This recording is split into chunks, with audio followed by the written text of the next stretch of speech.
Իսկ դու ինչ կանեիր, եթե իմանայիր, որ գոյություն ունի մի ծրագիր, որը հստակ կարող է ցույց տալ, թե որքան է մնացել քեզ ապրելու։ Դիտիր այս տեսանյութը մինչև վերջ, որպեսզի իմանաս ամբողջ ճշմարտությունը այդ ծրագրի մասին։ Բայց միշտ տեսանյութին հասնելը խնդրում եմ փոքրացեք տեսանյութը, բաժանորդագրվեք, ալիքին դրեք լայքեր, որպեսզի շատ շուտով հասնենք 15000 բաժանորդ։ Դե ինչ անցնում ենք վիդեոին։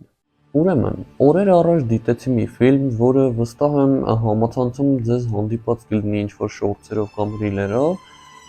որը կոչվում է Հետ հաշվարկ։ Ֆիլմում մի քանի ընկերներ խնջույքի ժամանակ վիճում են, թե ով է խմելու ՏՀ ջմբելիքը եւ որոշում են, որ քաշելու են Հետ հաշվարկ նոր հայտնված ծրագիրը եւ ծրագիրը ում ամենակիչ ապրելու օրերի քանակը ցույց տվեց, նա էլ պետք է խմի կոկտեյլը։ Եվ ծրագիրը ցույց է տալիս, որ նրանցից մեկին մնացել է ապրելու ընդամենը մի քանի ժամ։ Նրանք իհարկե չեն հավատում եւ շարունակում են իրենց խնջույքը, սակայն որոշ ժամանակ անց աղջկա հեռախոսին սկսում են նամակներ գալ, որ մնացել եք կյանքին այսքան ժամանակ, ինչ որ տարօրինակ վախենալու նամակներ են գալիս եւ արդյունքում երբ հասնում է տրված ժամանակի ավարտը, աղջիկը իսկապես մահանում է։ Իհարկե դուք հենց հիմա ինձ կասեք, որ ֆիլմում ինչ ասես լինում են, միանշանակ համաձայն եմ։ Բայց երբ ավարտեցի ֆիլմի դիտումը, իմ բնավորությանը համաձայն ինձ սկսեց հետաքրքրել, իրականում գոյություն ունի արդյոք այդպիսի ծրագիր, թե ոչ։ Ես միանգամից մտա եւ սկսեցի որոնել այդ անվանումով ծրագրեր։ Այն ակնկալիքով, որ ուղղակի հեսա ինձ առաջարկելու են ինչ-որ անիմաստ հետհաշվարկով ծրագրեր, որտեղ դու օրինակ ինչ-որ օր ես ընտրում ու հետհաշվարկ է սկսվում։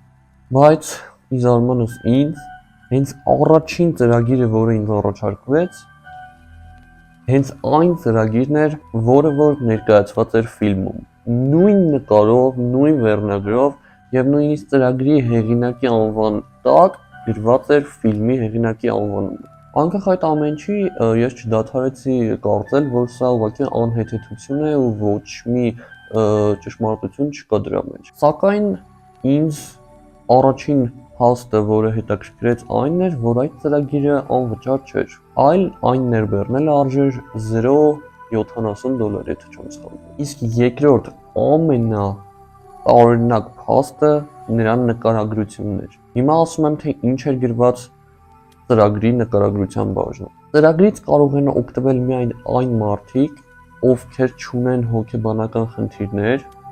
ծրագրից կարող են օգտվել այն մարդիկ, ովքեր տանը ունեն HomeKit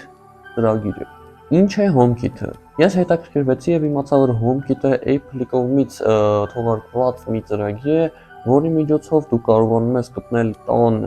լույսերին, իհարկե որոնք որ ունեն այդ ֆունկցիան, խելացի դինամիկներին, համակարգիչներին, հեռուստացույցներին,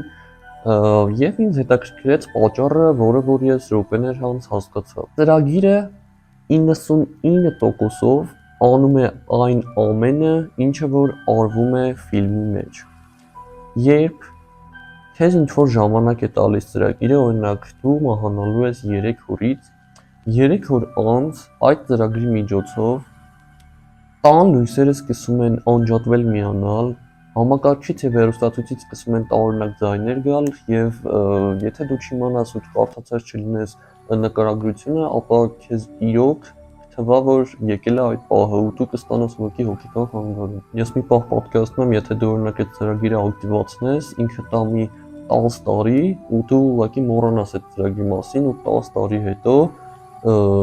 երբ ժամանակը լրանա, սկսի գործել, պատկերացնում ես 10 տարի անց դու տունը նստած ես ու սկսում եք հոտան լույսերը անջատվել միանալ ու ինչն է զարմանալին, որ իրականում այդ երևույթները տեղի են ունենում ոչ միայն ժամանակի սպառման ժամանակ, այլ ամբողջ ընթացքում ակտիվացման րոպեից սկսած։ Քո հեռախոսին նույնիսկ գալիս են շատ վախենալու նամակներ, ինչպես ֆիլմում։ Ժողովուրդ, բայց մեկ է դուք կարող եք ասել, որ սա անհեթեթություն է, որովհետև դու կարաս ուղղակի ջնջես ծրագիրը, դու կարաս նկարագրությունը կարդաս ու ոնց էլ չլինի ծրագիրը, որ քաշես դու իմանաս, որ տես բան պետք է լինի քո հետ։ Բայց հիմա ես ձեզ պատմեմ մի պատմություն, որի արդյունքում մի կնոջ ճակատագիրը շատ վատ է դասավորվել այդ ծրագրի պատճառով։ Ամերիկա 2019 թվական։ Ֆիլմի դուրս գալուց օրեր անց, երբ դուրս է գալիս ծրագիրը նույնպես, Ամերիկայում մի աղջիկ ում անունը Թրեյսի էր, ցանկանում է ներբեռնել այդ ծրագիրը։ Սակայն տեսնելով, որ այդ ծրագիրը գումար է պահանջում ներբեռնման համար, վերցնում է մայրիկի հեռախոսը առանց տեղյակ պահելու եւ ներբեռնում է այդ ծրագիրը։ Այնուհետև կրկին առանց տեղյակ պահելու միացնում է տան բոլոր խելացի սարքերին եւ ուղղակի հեռախոսը դնում մի կողմ։ Անցնում են օրեր եւ մայրիկի հեռախոսին սկսում են գալ շատ վախենալու նամակներ, որ մնացել է քեզ այսքան օր ապրելու, կատարիր երազանքն այդքանի ուշ չէ եւ նման նամակներ։ Ինը սկզբից ուղղակի ուշադրություն չի դարձնում։ Մտածում է, որ ինչ-որ վիրուս է կամ չգիտեմ ինչ։ Բայց անցնում է եւս որոշ ժամանակ եւ տան լույսերը սկսում են ինչ-որ տարօրինակ պահերի անջատվել, միանալ, ինչ-որ ձայներ են գալիս իր խելացի սարքերից եւ այդ ամեն ինչը սկսում է կնոջը արդեն վախեցնել։ Այս ամենից հետո, երբ արդեն ծրագիրը որոշ չափով ազդել էր նրա հոգեբանության վրա, նրան գալիս է մի նամակ. «Քեզ մնացել է 4 օր»։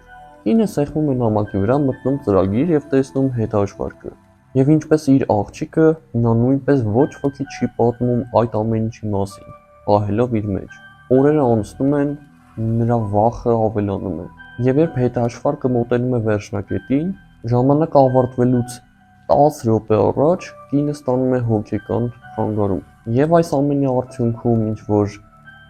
անկապ ծրագրի պատճառով եւ երեխայի ոչ լավ դաստիարակության արդյունքում, այսպես ասենք, կինը ստանում է հոգեկան խանգարում։ Ինչ ենթադրություն անենք այս ամենից։ Ֆիլմը կարելի է դիտել։ Իհարկե, եթե դուք չունեք ինչ-որ վախեր այդպիսի ֆիլմերի հանդեպ, ինչ-որ ազարտ չունեք, ապա կարելի է դիտել, շատ հետաքրքիր է նույնիսկ։ Կարելի է այդ ծրագիրը քաշել։ Իմաստ չկա, անիմաստ գումարի վատնում է, նույնիսկ եթե այդ գումարը մի քանի 100 դրամ է։ Եթե դուք ադրենալինի սիրահար եք, իհարկե կարող եք քաշել, եթե իհարկե չեք մոռանալու, այնպես որ զգուշ եք, պատկաստ քաշեք մի տարի տա ու մի տարին անցնի դուք մոռացած լինեք ու դե ինչ, այսքանն էր մեր այսօրվա տեսանյութը, բաժանորդագրվեք ալիքին, դրեք լայքեր, սա մեր այս տարվա վերջին տեսանյութն էր, այնպես որ ձեզ մաղթում եմ ուրախ ամանոր, թող գալիք տարին լինի բոլորիդ երազանքների կատարման տարի, իսկ ես ձեզ խոստանում եմ, որ հաջորդ տարին լինելու է ավելի ուժեղ տարի մեր ալիքի համար, ուղղակի իդեալական տեսանյութեր եմ պատրաստելու ձեզ համար։ Մեր Alex TV-ն պատկերացնում եք ընդամենը 1 ամսից կդառնա 10 տարեկան։ Դե ինչ, այսքանն էր, ցտեսություն, պակապակ։